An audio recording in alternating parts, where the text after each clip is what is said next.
A lot of people like the idea of the new kickoff formation. I said several weeks ago that my prediction is by the trade deadline, half of the league's head coaches will have decided, screw this, I'm just kicking it out of the end zone. You can have the 30. What's the difference between the 30 and the 25?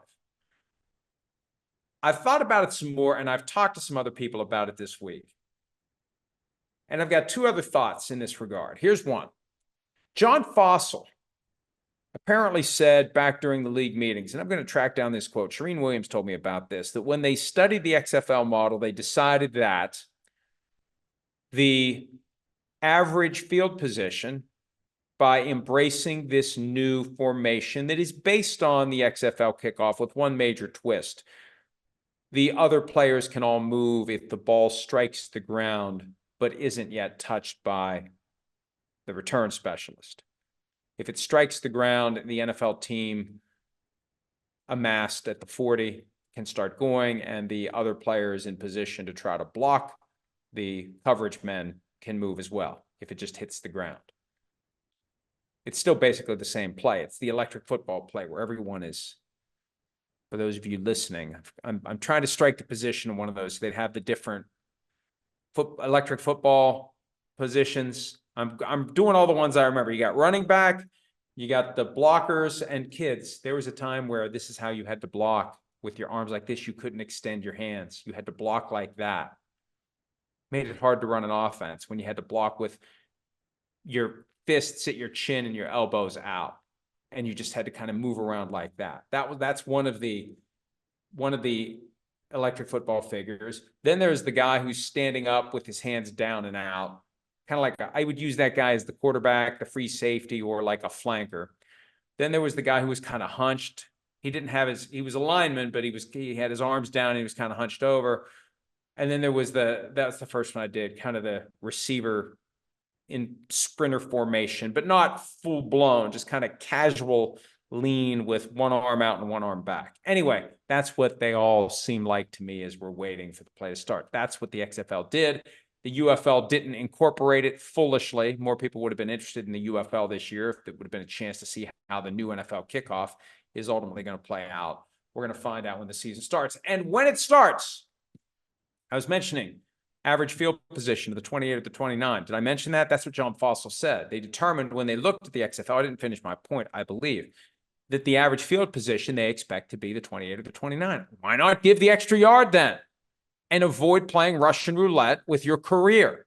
Because that's what you're doing as a head coach. If you allow these return specialists to bust through that first line, you got 10 guys across without a great opportunity to create walls and layers. You get through one gap, and that 10 across, like Red Rover, you bust through, you're gone. You're going to pin your career on that?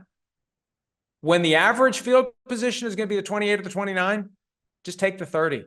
Take the 30 and be done with it. I think a lot of coaches, especially defensive coaches, are going to feel that way. Take the 30 and be done with it. And I said half the league by the trade deadline. It could be that a lot of the league, right out of the gate, says, screw this. I'm not going to be the guinea pig. I don't know how this is going to go. Until I have a better sense of how this is going to go, until we can develop some analytics about this, I'm kicking this thing out of the end zone. Period. Gone. Take the 30. That's the rule change. You know what the rule change is? The drive starts at the 30 instead of the 25. That's the rule change. Not all this other stuff that everybody's anticipating.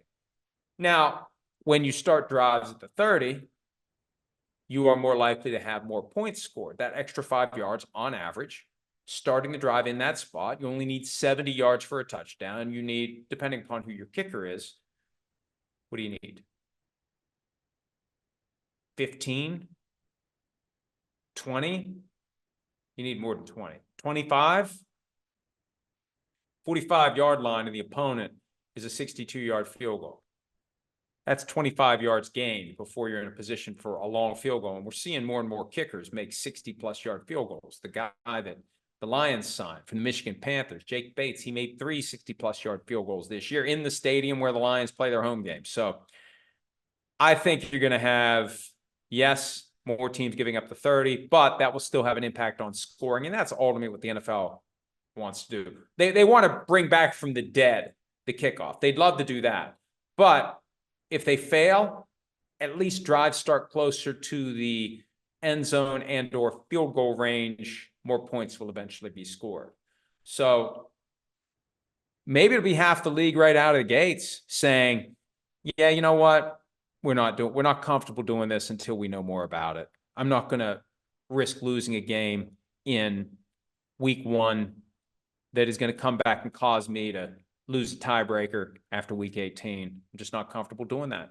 It's my job that's on the line, not yours, fans that want to see this XFL electric football style play. So interesting to see. And preseason may give people a chance to experiment. It may be just enough that a coach says, screw this, I'm not doing it. So who knows how big of a change is actually going to be made here. I think at the end of the day, could be a lot of these kickoffs, just like before, dead play. And it all comes down to the fact that when they went to the league meetings in Florida this year,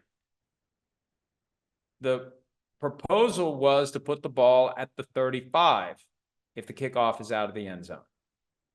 Along the way to the vote, the 35 got moved to the 30, which I think is going to change everything. Because if you're giving up the 35, that's a lot to give up. If the average field position is going to be the 28, 29, 35 is a lot to give up. They may ultimately have to just make the 35 or the 40. Right now, if the ball goes out of bounds, it's the 40. If it's short of the landing zone from the 20 to the goal line, it goes to the 40.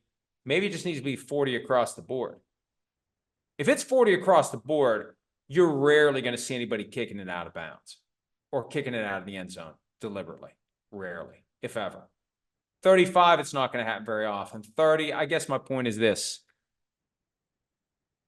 I don't think much is going to change. I've had a chance to really think it through and talk it through with some people who know. The change may not be as dramatic as we think it's going to be once the coaches have a chance to understand what the ramifications are. Hi, it's Mike Florio. Thanks for watching PFT on YouTube. Hit subscribe for the latest news and analysis from Pro Football Talk.